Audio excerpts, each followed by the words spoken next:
जोहरी माना थाना क्षेत्र के सोबाला जेतमाल में अगस्त माह में 23 अगस्त 2024 को लगभग 1.5 करोड़ की एक नकबजनी की बड़ी वारदात हुई थी। उस घटना स्थल पर एडिसन साहब, सीओ साहब, गुड्डा मलानी, SHO धोरी मन्ना पूरी टीम बनाकर हमने सबने भी मौका देखा और वारदात का बड़ी वारदात थी। सभी ने मौका देख के टीम गठित की और बाड़मेर पुलिस के सामने एक बड़ा चैलेंज था कि एक बड़ी घटना हुई है। तो पूरी देखते हुए हम लोकल नकबजन इन पे पूछताछ करते रहे। हमारी जैसे DST टीम प्रभारी की जो हमने एक टीम बनाई तो उन्होंने काफ़ी मेहनत करके जितने भी अपने है मेन जो नकबजन गैंग है सारी उन पे सब पे देखते देखते एक क्लू जैसे हमारी टीम को मिला। तो इस पूरी टीम द्वारा पहले भी 2 बड़ी जो घटना हुई थी रामसर और गिराव वो भी दस्तयाब की गई। किस तरह ये वारदात करते गैंग इस तरह की, जैसे पहले भी एक वो फिल्म धीरन बनी हुई है जो अपने भरतपुर की गैंग थी जो साउथ में अपने नकबजनी वारदात करते थे। इनका तरीका वारदात ये था कि एक ट्रक है, ट्रक में ये 6 व्यक्ति चलते थे। जिस हिसाब से चल के जहाँ घटना करती होती उसके ट्रक आसपास 2-3 किलोमीटर छोड़ के 2 आदमी ट्रक पे रहते थे, 4 आदमी घटना करते थे। घटना कारित करके ट्रक से जिस साइड से आते थे दूसरी साइड से जाते थे। हमारी टीम द्वारा टोल जितने भी नाके हैं अपने राजस्थान के, DST जो पेमाराम जी है, अपना मीर खां है, एक भूपेंद्र कांस्टेबल, 3 ये लगाए और ASI साहब रावताराम और धोरी मन्ना का स्टाफ काफ़ी इन्होंने मेहनत करके एक क्लू लगाया कि भाई ये कौन सी टीम है। तो ये जो बेगू है, बेगू में एक पहाड़ पे ये कंजर जाति के लोग हैं। तो इन्होंने पूरे भारत में, मैं तो ये कहूँगा पूरे भारत में ही इन्होंने नकबजनी की ये लूट की वारदात, बड़ी बड़ी वारदात करते हैं। तो वो जैसे टीम को पता लगा था पहाड़ी पे है, जैसे ही वारदात करके ये पहाड़ की तरफ चल, उनको पकड़ना भी बड़ा मुश्किल काम है। तो हमारी टीम रावताराम जी, इन्होंने जो टीम था उन्होंने 5-1 किलोमीटर दूर एक कंट्रोल रूम बना के, बेगू पुलिस की भी महत्वपूर्ण, चित्तौड़ जिले में SHO बेगू की महत्वपूर्ण भूमिका रही, उन्होंने भी हमें काफ़ी सहयोग किया। तो रात्रि के 3 बजे उन्होंने एकदम घर पे रेड करके जो मेन इसका सरगना था सनिया कंजर, उसको दस्तयाब किया। इसका दूसरा साथी था, ये पता लग गया कि रमेश, तो वो ट्रक लेके अपने अपने मध्य प्रदेश और महाराष्ट्र के बॉर्डर पे चल गए, वहाँ पकड़ा। हमने 3 व्यक्ति है, एक अनिल, रमेश और सनिया, इन 3 को पकड़ा। 3 को हमने और नामजद कर लिया जो इसमें मेन सरगना है। एक जो सुनार जिनको भेजा था उसको हमने दस्तयाब किया। और ज़िले की जितनी भी है, अपने ज़िले की रेंज की, वो भी कई वारदात इसमें बड़ी खुलने की संभावना। श्रीमान महानिरीक्षक पुलिस जोधपुर के निर्देशन में ऑपरेशन खुलासा में बाड़मेर पुलिस के द्वारा एक पूरी टीम के द्वारा बहुत बड़ी अच्छी कार्रवाई की गई है। इनको हमने गिरफ्तार किया है और भी पूछताछ कर रहे हैं। अपने जैसे इन्होंने कई वारदात अपने ज़िले की है, भीलवाड़ा के, चित्तौड़ की है, जोधपुर है, काफ़ी वारदात खुलने की। मतलब इन्होंने एक तरीका ट्रक से वही 5-6 नए आदमी को लेके बड़ी वारदात करके वहाँ के जाके ट्रक को 2-3 ट्रक खरीदे हैं। एक ट्रक हमने अभी दस्तयाब कर रहे हैं, एक DJ खरीदे। जितने भी इसमें जो नकबजनी के चोरी के वारदात में जिन्होंने संपत्ति खरीदी है उनको भी हम दस्तयाब करेंगे। एडिसन साहब जस्साराम जी, CO सुखराम जी और SHO धोरी मन्ना और इनके टीम, सारी टीमों ने मिलकर एक बाड़मेर पुलिस ने बड़ी कार्रवाई की। सर, एक रामसर में जो खुलासा किया था उस गैंग का इसमें 1-2 आदमी रामसर जो गिराम में क्या 1-2 मेन आदमी 1-2 मिले हुए हैं।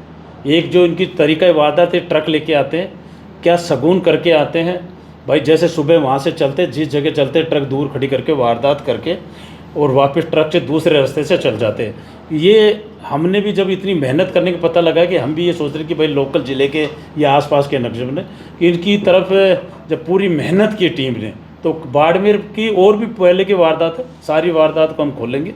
इनके अलग अलग है, जैसे इस गैंग में 6 आदमी, 3 हो गए, 3 दूसरी गैंग में है।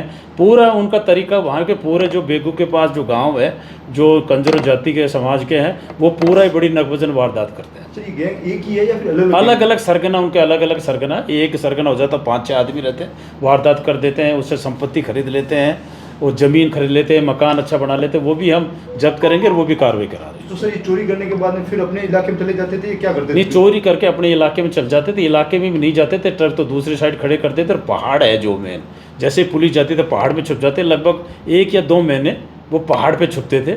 जब मामला ठंडा हो जाता था उसके बाद धीरे धीरे ये होता। तो जब वो वहाँ से आते थे तो ट्रैक्टर में कुछ माल लेके आते थे या फिर नहीं, खाली? ट्रक एक खाली आता था, बिल्कुल खाली में 5-6 आदमी चलता था, ये सरगना होता था। ये एक शगुन जो बोलते हैं, शगुन करते हुए किस जगह हमें वारदात माल मिलेगा, उस जगह ट्रक दूसरी जगह करके वारदात करके वापस जिस रास्ते से आते थे दूसरा रास्ता लेके वापस जाते थे। तो वारदात से पहले रेकी करते टारगेट क्या थे? टारगेट क्या रहता था? रेकी कैसे करते थे? खाली मकान रेकी लेके? नहीं, एक शगुन का टाइप का, भाई इस मकान में शगुन मिल भी जाएगा शगुन के, भाई कोई शगुन करके, जैसे अभी सोबाला जेतमाल वाली घर है, ट्रक 1.5-2 किलोमीटर दूर जाके खड़ा कर दिया, उस घर में किया, उसी घर में उनको माल मिल गया। जैसे 1-2 प्रयास करते, कहीं में नहीं मिला, जैसे चोली की वारदात में 1-2 बार घटना हुई, दूसरे में हुआ फिर मिला, तो ऐसे ही करते हैं। तो माल इनका कोई शगुन का है तरीका करके वारदात, इसमें इनकी मास्टरी हासिल है। जितनी भी ये घटना अपने जिले में हुई तो बड़ी बड़ी जेवरात और जो पैसे लेके बड़ी वारदात की। तो इसने सर अभी गैंग ने कितना स्वीकार किए? कबूल अभी किए? गैंग ने, हमने जिले की 2 वारदात और स्वीकार की है,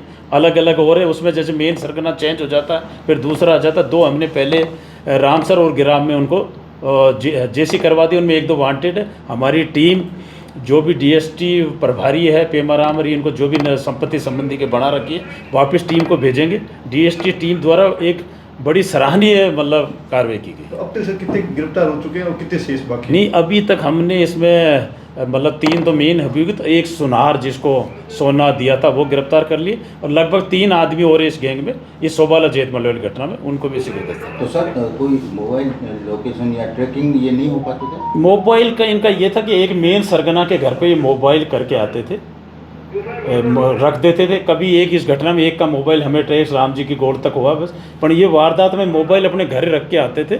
और एक जो मेन सरगना उसके घर के रखते, मोबाइल का जैसे नया तरीका पता नहीं लगे, हमारी लोकेशन नहीं पता लगे, उसके बाद जाके ट्रक पे 2 आदमी खड़े थे, 4-5 वारदात घटना में जिस मकान में करते उसकी वारदात करके वापस सोना चांदी का जो मिल के और मेन जो होते थे लेकर वापस रवाना। सर ये कितने दिन में वापस आते थे?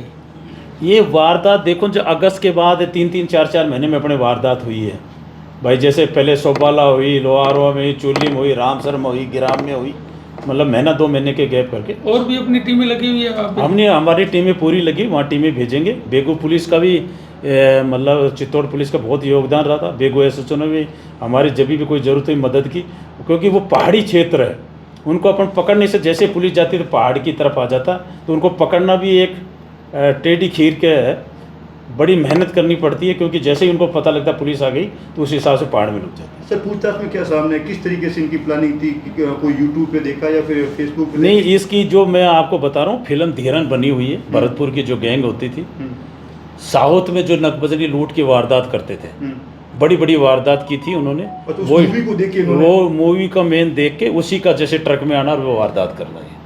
ठीक है सर, धन्यवाद।